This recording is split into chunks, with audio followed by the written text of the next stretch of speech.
ప్రజలందరికీ విద్యుత్ స్మార్ట్ మీటర్ల విషయంలో మేము చేసే విజ్ఞప్తి ఒకటే, ఈ మీటర్లు చాలా ప్రమాదం. మీ ఇంటిలో అదానీని ప్రవేశపెట్టడమే శాశ్వతంగా మన దోపిడీ చేసేటువంటి మీటర్. ఇది మామూలు మీటర్ లాంటిది కాదు. ప్రీపెయిడ్ స్మార్ట్ మీటర్ అదానీ ఒక కార్పొరేట్ కంపెనీది. మీరు ఇప్పటి వరకు బిల్లు వచ్చిన తర్వాత 15 రోజులకో నెల రోజుల లోపల చెల్లించాలి. ఈ మీటర్తో ముందుగానే మీరు ఫోన్లో బ్యాలెన్స్ వేయించినట్టు బ్యాలెన్స్ వేయించుకోవాలి. ఇది అదనపు భారం.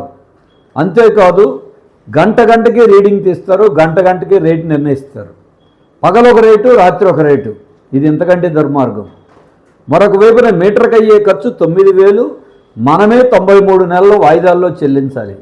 మళ్ళీ 6 ఏళ్లలో మళ్ళీ ఆ మీటర్ పనిచేయదు, మళ్ళీ కొత్త మీటర్ పెట్టుకోవాలి.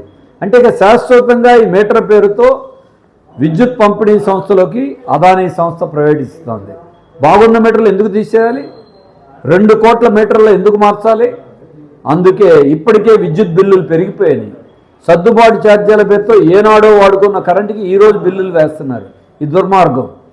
ఇప్పుడు ఈ మీటర్ పెడితే చాలా చోట్ల ఇంకా బిల్లులు పెరిగిపోతున్నాయి. అందుకే ప్రతి ఒక్కళ్ళు మీ ఇంట్లో మీటర్ వద్దు, మీ అనుమతి లేకుండా మీటర్ పెట్టకూడదు. కాబట్టి అందరూ అడ్డుకోండి. రైతులు పంపు సెట్లకు మీటర్లు పెట్టొద్దని తిరగబడ్డారు, వాళ్ళకి ఆగింది. మీరు గతంలో మనమందరం చెత్త పన్ను రద్దు కావాలని పోరాడాం, రద్దయింది. ఇది ఆదిలోనే మీరు మేల్కొనండి.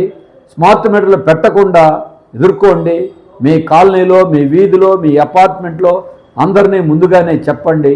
అట్లాగే 2వ తారీఖు నుండి ఇంటింటికి వస్తాం తొలి అడుగు పేరుతోని తెలుగుదేశం కూటమి ప్రజాప్రతినిధులు చెప్తున్నారు. మీ వీధిలో వచ్చినప్పుడు వారిని కూడా నిలదీయండి. స్మార్ట్ మీటర్లు ఆపండి అని అడగండి. అంతేకాదు కరెంటు బిల్లులు తగ్గించండి అని అడగండి. దీనికి వ్యతిరేకంగా పౌర సమాజం అంతా స్పందించాలని మేము విజ్ఞప్తి చేస్తున్నాం.